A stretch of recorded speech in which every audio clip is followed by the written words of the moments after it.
பெருங்காற்றும் அடங்கி போகும், எக்கடலும் வழி திறக்கும்.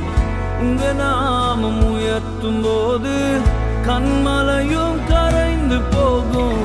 பெருங்காற்றும் அடங்கி போகும், எக்கடலும் வழி திறக்கும். உங்க நாமம் உயர்த்தும் போது கண்மலையும் கரைந்து போகும். இயேசுவே